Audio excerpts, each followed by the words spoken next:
Roberto Jefferson se tornou conhecido quando passou a apresentar o programa O Povo na TV, no início de 1980. Filho e neto de políticos, a visibilidade que teve no programa o ajudou a se eleger deputado federal em 1982. Ele permaneceu na política por longos anos até ser cassado em 2005. Em 2022, o ex-deputado chocou todos a receber a tiros policiais federais que foram até sua casa cumprindo mandado de prisão. Fala galera, Joel Paviotti aqui do canal Iconografia da História. Até que enfim chegamos a 1 milhão e muito obrigado a todos vocês que estiveram conosco, tá? Conosco. Rapaziada, vamos lá.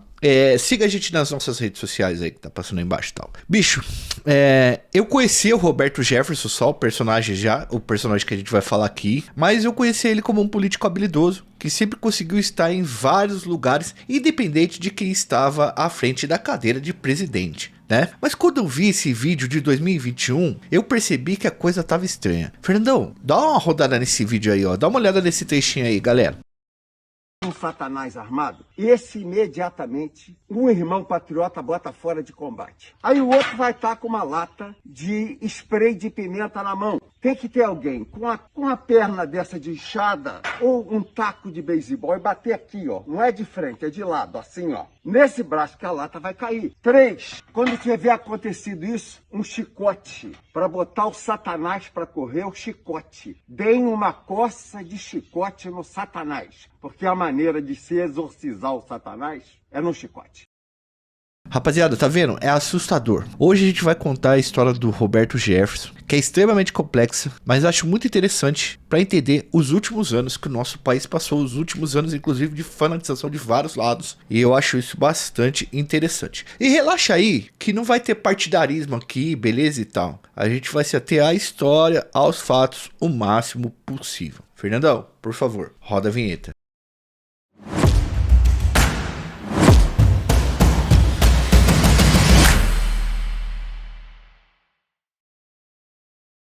Galera, Roberto Jefferson Monteiro Francisco nasceu na cidade de Petrópolis, no Rio de Janeiro, no ano de 1953. No ano de 1979, ele se formou em Direito na Universidade Estácio de Sá, mas foi na TV e depois na política que ele fez carreira. Ele é filho e neto de políticos do PTB, políticos importantes. Ele cresceu no meio político e esse foi seu principal caminho e a principal trilha que sua vida trilhou, né? O Roberto Jefferson, galera, iniciou a carreira dele na televisão com participação no programa Aqui Agora, que começou a ser exibido pela Rede Tupi em 1979. O Aqui Agora ficou muito famoso no SBT, mas já era transmitido antes e é considerado como o pai dos programas sensacionalistas de violência. E foi esse programa de caráter popular e sensacionalista que acabou servindo de inspiração para uma outra atração chamada O Povo na TV, que o Roberto Jefferson faria anos depois e ficaria muito famoso. Sabe o programa do Ratinho, galera? Então, o Roberto Jefferson foi um dos inventores desse tipo de atração. O programa dele era muito parecido com isso daí. O programa contava a princípio com 7 entrevistadores, entre eles Wagner Montes, Cristina Rocha, Roberto Jefferson e o Sérgio Malandro. Nossa, nem sei porque que eu fiz isso daí, mas enfim. O Roberto Jefferson era o melhor desses entrevistadores, tá? Segundo a popularidade. Ele usava um tom sensacionalista para trazer dramas da vida real para as telas da TV. Para vocês terem uma noção, eu vou falar de um caso emblemático que fez com que o Jefferson ganhasse muita popularidade no programa O Povo na TV. Em 1982, uma criança faleceu dentro do programa, em frente às câmeras do programa. Uma mãe desesperada... Não, isso é verdade, galera. Eu vou contar para vocês. Uma mãe desesperada por não conseguir tratamento adequado para sua pequena filha de 9 meses, procurou o programa em busca de ajuda. A gente ainda não tinha SUS, você precisava, para você conseguir, era muito mais complicado, tá? Não que hoje não seja. A menina tinha um câncer nos olhos que provocava sangramentos e a mãe apelou pro programa alegando que os hospitais se recusavam a cuidar da sua filha, tá? E aí, o que o Jefferson fez? O Jefferson exibiu o drama da menina e levou a menina lá. A mãe e a menina cobrando solução. E no meio do programa que ele levou a mãe e a menina faleceu, mano. A menina faleceu na frente das câmeras, tá ligado? O caso teve uma grande repercussão na época e nesse mesmo ano, Roberto Jefferson começou a trilhar o seu percurso pelo mundo da política. Aquele fato da menina ter falecido dentro do programa aumentou a popularidade do Roberto Jefferson e ele soube converter isso, obviamente, para votos. Então, o Jefferson foi eleito o deputado federal mais votado do PTB em 1982, com 84 mil votos. Depois disso, ele foi eleito deputado federal mais 6 vezes, se consolidando como um dos políticos mais famosos do Congresso brasileiro. Roberto Jefferson praticamente foi um dos fundadores do famoso Centrão. Em 1988, o Roberto Jefferson se candidatou à prefeitura do Rio de Janeiro, tá, pessoal? Mas ele foi derrotado por Marcelo Alencar, apesar de ter conseguido uma votação até significativa. Como deputado, pessoal, Roberto Jefferson mostrou diferentes posicionamentos políticos conforme as circunstâncias do momento. Como todo político, raposa velha, né, ele trafegou por vários lados, mudando de camisa e posicionamento ao longo dos anos. Falar em mudar de camisa, essa camisa que eu tô aqui é uma que eu nunca preciso mudar. Mudo só de vez em quando para colocar ela para lavar e depois torno a colocar ela no corpo. Rapaziada, vocês sabem que eu sou fã de longa data das roupas da Insider. Não é porque tá frio que eu preciso ficar colocando 2, 3 blusas e sair todo mal arrumado por aí parecendo um colchão amarrado, pelo amor de Deus, né? A Insider, galera, permite o uso de menos camadas de roupa, resultando em um visual mais elegante e prático pro seu dia a dia, né? Sem falar na tecnologia térmica, a sensação de conforto dessas roupas é de outro nível, não tem comparação alguma. Não precisa passar porque desamassa no próprio corpo, mantém o corpo aquecido e o design dá uma liberdade total de movimento. A Insider, pessoal, deu um presente pra gente. O cupom é iconografia, tá? E esse cupom te garante 18% de desconto na primeira compra, virando cliente 18% de desconto. Para quem já é cliente Insider, o desconto é de 12%, porque inclusive já conhece os valores da roupa, tá? E o quanto ela é preciosa. As peças vão de P a XXGG e as cores são uma mais bonita que a outra. Papo dado, entra lá no site, escolhe suas peças, aplica o cupom iconografia para vestir de maneira inteligente, com conforto e muita tecnologia. Em 1992, pessoal, ele fez parte do grupo de 38 deputados que não concordaram com o impeachment do presidente Fernando Collor de Mello. Durante a sua atuação na Câmara dos Deputados, ele foi relator, por exemplo, da lei que criminalizou armas de fogo não registradas e de um projeto de lei que defendia a união civil homossexual, mas que na época acabou sendo arquivado. Então veja, depois de muitos anos ele começou a defender a arma e... Você tá entendendo como ele trafegava por vários lugares? Em 2002, Roberto Jefferson foi eleito presidente nacional do PTB, apoiando no primeiro turno da eleição presidencial o Ciro Gomes, e no segundo turno ele acabou apoiando o Luiz Inácio Lula da Silva no que seria a primeira eleição do presidente do Lula, tá?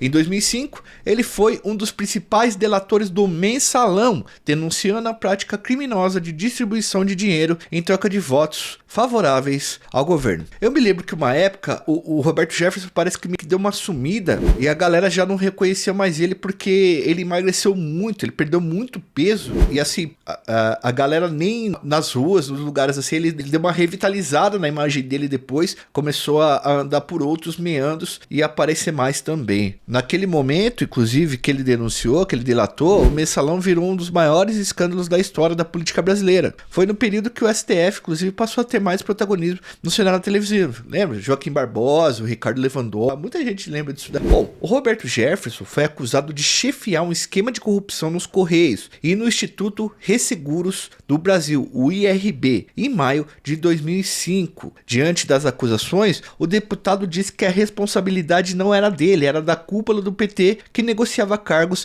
e o repasse de dinheiro a deputados da base aliada como uma forma de comprar apoio de parlamentares no Congresso Nacional em 2003 e 2004. Então, ao ser acusado desse escândalo de corrupção, ele jogou todo o PT na fogueira. Não que o Partido dos Trabalhadores fosse bonzinho também na época, mas aí estourou, explodiu o escândalo. Esses repasses eram feitos mensalmente, como se fosse uma espécie de mensalidade, daí veio o nome Mensalão. Então, o Partido dos Trabalhadores supostamente pagava deputados uma mensalidade por mês para aprovar o que os caras colocavam lá para ser aprovado no Congresso Nacional. De acordo com a delação de Roberto Jefferson, a operação era comandada por Marcos Valério, sócio de agências de publicidade que mantinham contratos com órgãos públicos, e Delúbio Soares, o tesoureiro do PT, fazia parte desse esquema e portanto ele seria a entrada desse esquema dentro do PT e a saída também. Ainda segundo Jefferson,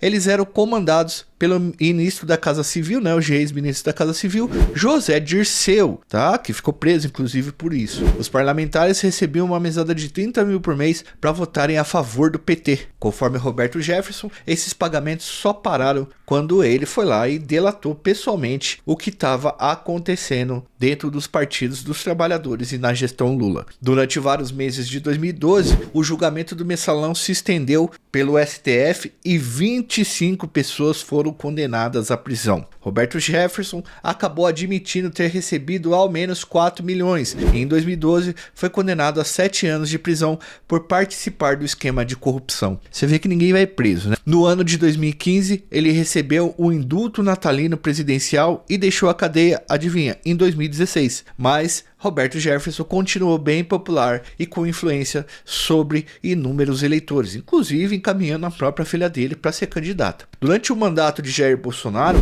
Roberto Jefferson declarou publicamente o seu apoio ao presidente e passou a defender pautas da extrema-direita, sendo acusado de disseminar notícias falsas contra o STF. Em agosto de 2021, Roberto Jefferson foi preso acusado de incitar atos contra o STF. Vocês viram ali na introdução o naipe dos vídeos que ele estava fazendo. Foi nessa época aí, né, que surgiu aquele apelido do Xandão. O Alexandre de Moraes passou a ser chamado de Xandão pelas pessoas porque o Roberto Jefferson se dizia perseguido por ele. Aí o Roberto Jefferson acabou gravando um áudio, vídeo lá, dizendo que a coisa era pessoal entre ele e o Xandão. Inclusive, a prisão do Roberto Jefferson ocorreu por determinação do próprio ministro Alexandre de Moraes em uma operação que ficou conhecida como o Inquérito das Milícias Digitais, que se prolonga inclusive até hoje. Jefferson, galera, era alvo dessa investigação por conta de postagens que fazia em redes sociais, colocando em xeque as eleições e o regime democrático. E outras coisas mais absurdas que ele falava aí, que eu vou falar para vocês, se mostrar que a plataforma tira.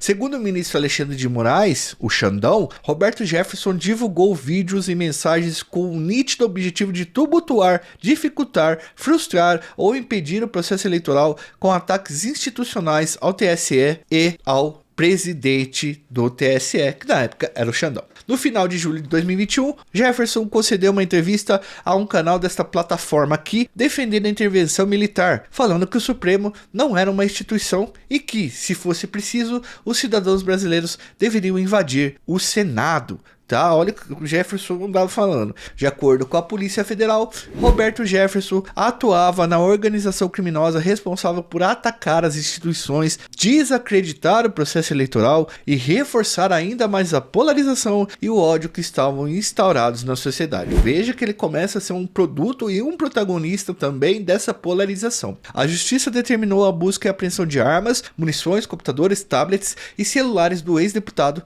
e sua conta na rede social que ele usava para fazer essas postagens foi bloqueada com ordem judicial. Em janeiro de 2022, Roberto Jefferson foi enviado para a prisão domiciliar por problemas de saúde. E é aí que começa uma longa caminhada que vai terminar em Jefferson metralhando uma viatura da Polícia Federal Brasileira. Em outubro de 1922, próximo do segundo turno da eleição presidencial de Lula versus Bolsonaro, Jefferson recebeu uma nova ordem de detenção por descumprir as regras de prisão domiciliar. Ele não podia usar as redes sociais e ele teria usado a conta da rede social de sua filha para postar mensagens desqualificando a ministra do STF, Carmen Lúcia, com palavras horríveis, tá? Conforme o ministro Alexandre de Moraes, Roberto Jefferson tinha violado diversas regras da prisão domiciliar. Por isso, deveria ser levado novamente à prisão, tá? Já estava previsto nisso que se você infringe as regras da prisão domiciliar, você volta pra cadeia, assim, com, pelo menos na parte de baixo aqui da classe, né? Bom, no dia 23 de outubro de 2022, então, Roberto Jefferson resistiu à prisão com tiros de fuzil e granadas contra os agentes da Polícia Federal que tentavam cumprir a decisão de levá-lo novamente ao presídio, tá?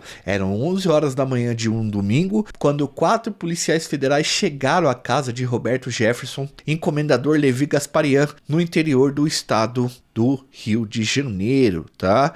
Os policiais, pessoal, tinham como objetivo, como eu falei para vocês, cumprir a ordem de prisão que foi expedida pelo STF. Não era agente do COT, por exemplo, ou policiais operacionais que geralmente são designados para prender pessoas perigosas. Não foi essas pessoas que foram cumprir lá a prisão. Foi cumprir a prisão, eram agentes que eram acostumados com investigação. Na viatura tinha uma policial que trabalhava muito mais na área administrativa do que operacional, tá? Quando Jefferson viu a chegada de uma viatura através do sistema de monitoramento de sua residência, ele imediatamente pegou um fuzil e 3 granadas e começou a atirar contra os policiais. É isso mesmo, começou a atirar, a metralhar a viatura da PF, da Polícia Federal. Quero mostrar a vocês, ó. Chegou a Polícia Federal aqui para me prender agora, ó. As violências do Xandão. A minha raiz está plantada. O que eu quero, vocês sabem. O jogo que eu tô jogando, vocês sabem. Eu não vou me entregar. Eu não vou me entregar porque acho um absurdo. Chega, me cansei de ser vítima de arbítrio, de abuso. Infelizmente, eu vou enfrentá-los. Mas está de pé a nossa bandeira, em nome da liberdade, da democracia, do respeito às famílias, à vida pública. Eu não vou me entregar. Estou de pé com vocês. Estou de pé. Não vou me entregar. Eu quero ver plantado no topo do mundo a cruz de Cristo, para que todos reverenciem o nosso Salvador. Vamos lutar pela liberdade. Querem nos cercear, querem nos esmagar, querem nos prender, e eu não vou me entregar. Estou mostrando a vocês que eles acabaram de... Uma das agentes federais, como eu já citei, era mulher, e Roberto Jefferson disse em seu depoimento que riu quando viu a menina correndo do seu ataque. Segundo ele, ela parecia a sua neta. A menina a qual ele se refere é a policial federal que tem nome, Karina Lino. Ela ficou ferida na perna por estilhaços do projétil disparado pela arma do Jefferson e por pouco não teve um ferimento fatal, tá? Antes disso, o projétil atingiu a pistola que estava no couro e colado no corpo da agente. Segundo o Ministério Público, foi a arma da agente que salvou ela de ter um ferimento mais grave. Se ela tivesse sacado da arma do couro, talvez teria pegado nela e aí o destino poderia ter sido bem mais triste. Além de Karina, o delegado federal Marcelo Vilela também se feriu com estilhaço de algum material metálico na cabeça. Não foi brincadeira o que o Jefferson fez. Ele quase tirou a vida dos policiais de verdade, cara. Mostrar a vocês que o pau cantou. Eles atiraram em mim, eu atirei neles, ó. Tô dentro de casa, mas eles estão me cercando. Vai piorar muito. Mas eu não me entrego. Chega de abrir mão da minha liberdade em favor da tirania. Não faço mais isso. Chega. Vou cair de pé, como homem que sou. Sou líder. O líder não é só de palavra, dá o exemplo. O Brasil chegou no limite da tirania. Esses caras tiranizaram a gente. Xandão, Carmen Lúcia, Faquin. Tá aqui minha mulher em desespero, em pranto. Já é a 4ª vez que esses caras voltam aqui. Chega, o pau cantou. Chega. Eu vou, se Deus quiser, vou embora, mas deixo plantado o meu exemplo. Não se entreguem ao Xandão, não se entreguem. Lutem contra a tirania. O perdão ao tirano é um assinte, uma ofensa ao justo e ao inocente. Lutem. E eu peço a vocês, não se entreguem. Lutem, lutem, combatam pela democracia, pela liberdade. Deus, pátria. Em seu depoimento, os agentes federais afirmaram que para eles o Roberto Jefferson atirou com a intenção de tirar a vida deles mesmo, tá? Bom, aí que tá a coisa, né, galera? O Jefferson fala que não, era só para dar um susto. Os policiais que foram as vítimas disseram que sim. Só que o Jefferson disparou 60 vezes, foram 60 disparos e ele lançou 3 granadas de luz e som, sendo que pelo menos uma delas estava alterada com pregos. Rapaziada, 60 disparos é muito tiro vindo de um lugar só. Teve gente dizendo que foram disparos de alerta. Eu, particularmente, com essa quantidade de tiros, tenho dificuldade para entender isso, né? Diante do ataque de Roberto Jefferson, reforços policiais foram solicitados e o ex-deputado só se entregou no início da noite, depois de descumprir por 8 horas a ordem de prisão expedida pelo ministro do STF. Padre Kelmon, um candidato à presidência que ficou famoso em um dos debates e é amigo pessoal de Jefferson, foi chamado para negociar a reeleição do político, do ex-deputado. Padre Kelmon chegou na casa e junto com o Padre Kelmon entrou um negociador da Polícia Federal. Ó, dá uma olhadinha aí no tratamento que o Jefferson teve do negociador da Polícia Federal, da mesma polícia que eles acabaram de atacar. Entendeu? É a ordem que eu tenho. Prioridade 0, a equipe está aqui para isso. Eu quero que eles não... O que o senhor precisar... Não atirei neles. A gente viu... Eles sabem disso. E eu cheguei, eles estavam embaixo, eu com o fuzil, com a Os meninos estão bem. Não, eles podem ter pego ali o rescaldo. Claro, fica tranquilo. O rescaldo. Eu falei, vocês não têm como ele levar. Vocês não estão armados, porque todo mundo sem colete. Todo mundo de peito nu. Falei, vocês não têm nada aqui. Os meninos que estiveram aqui são da inteligência. Os meninos que você tem noção, são burocráticos. Trabalham inteligente, escritório, não são operacionais.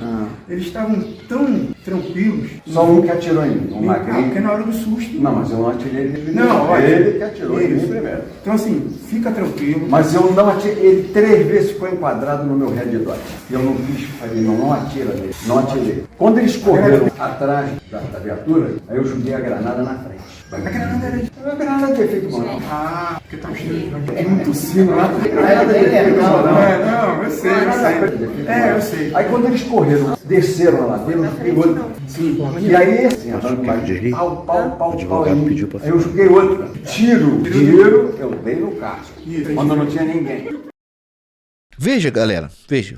Primeiro, o negociador ele tá correto aí, tá? O negociador fez um baita no trabalho, ele tá correto. É uma questão protocolar. Ele precisa acalmar o cara e convencer a pessoa a se entregar. O que tem de contraditório e embaçado aí que causa um pouco de revolta é que no Brasil pouquíssima gente tem esse tratamento dado por esse grande profissional negociador aí. Ó, presta atenção comigo, vamos raciocinar comigo. Um cara sem refém que dispara 60 vezes contra a polícia e joga granada. No Brasil, ele não estaria vivo se fosse de classe mais baixa. Ou alguém daqui duvida disso. Se não fosse político. Inclusive, se não fosse político e poderoso, teria ido 10 carros da polícia para ir buscar o cara. Não um carro com alguns policiais que era até do administrativo. Essa prisão do Jefferson me falou muito sobre o Brasil. E seja você qual partido for, de qual espectro político for, eu vou te falar, não dá para ver isso sem fazer comparações, sem gerar alguma revolta. Bom, o político criminoso foi levado ao presídio de Benfica, na zona norte do Rio de Janeiro, e indiciado por 4 tentativas de execução contra agentes federais, resistência qualificada e posse ilegal de armas e de 3 granadas adulteradas. Em seu depoimento, ele afirmou que não tinha intenção de ferir os agentes federais e que só atirou no carro para dar um alerta. Só atirou 60 vezes no carro para dar um alerta. Mas ele lembrou também que se ele quisesse, ele poderia ter tirado a vida dos policiais, já que estava em posição superior e com uma arma bastante potente. No presídio de Benfica, ele foi transferido para Bangu 8, no complexo penitenciário de Jericinó, e lá permaneceu até o mês de julho. Em 2023, Roberto Jefferson foi transferido para um hospital particular, muito bom inclusive, após sofrer traumatismo craniano em decorrência de uma queda que ele sofreu dentro da prisão. Segundo seus advogados, o seu estado de saúde é bastante frágil e a permanência na prisão traria riscos para a sua vida, portanto ele não poderia ficar mais preso em cela, né? Seria domiciliar. Desde então, seus advogados lutam pelo benefício da prisão domiciliar, mas até o momento esse benefício não foi concedido a ele, tá? De acordo com o ministro Alexandre de Moraes, o comportamento beligerante de Roberto Jefferson não permite que ele seja colocado em prisão dentro de seu domicílio. Segundo matéria publicada pela revista Veja, que vai conter aqui no nosso primeiro comentário como referência, Roberto Jefferson não levanta mais da cama, chora a todo instante e tem alucinações, então ele não está bem do estado mental dele, segundo essa revista. A publicação também teve acesso a um relatório médico do ex-deputado que afirma que ele está deprimido, sem apetite e perdeu bastante peso. Em 16 de dezembro de 2023, após a avaliação periódica, o ministro Alexandre de Moraes decidiu manter a prisão preventiva de Roberto Jefferson, que já tem um tempo já. Segundo o ministro, galera, o estado de saúde do ex-deputado está sendo acompanhado, mas as suas condutas gravíssimas tornam a prisão ainda necessária mesmo nesse estado. E vamos às consequências práticas do cotidiano, né?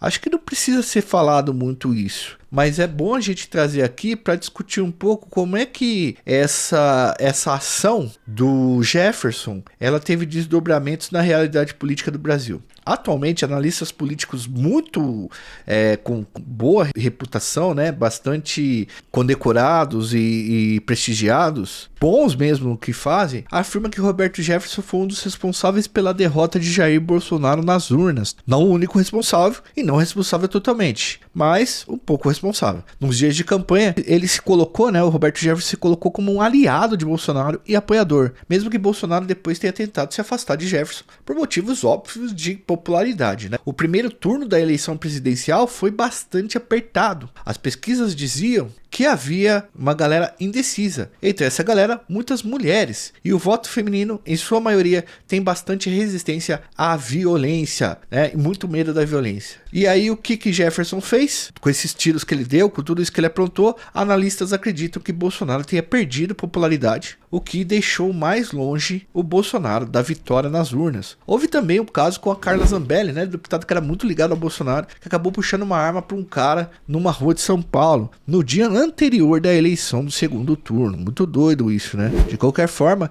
Jefferson ainda não foi a julgamento, mas não tem como negar que ele cometeu vários crimes da forma como recepcionou policiais federais que estavam ali cumprindo a obrigação profissional, cumprindo ordens, tá? Mas a história dele ainda está sendo escrita. Mas eu acredito que vocês conseguiram entender a trajetória dele, da vida pública, e o quanto esse cara trafegou de um lado para o outro até ser encarcerado como um atirador de policiais. Beleza, pessoal? Bom, deixa seu like, se inscreve no canal, ativa o sininho. Eu vou deixar 2 vídeos linkados aí para você. 2 sugestões, uma sobre o delegado Fleury, que eu acho que é interessante de assistirem, e uma sobre o caso do PC Farias, para entender um pouquinho melhor a política brasileira. Forte abraço, fui, valeu, até uma próxima.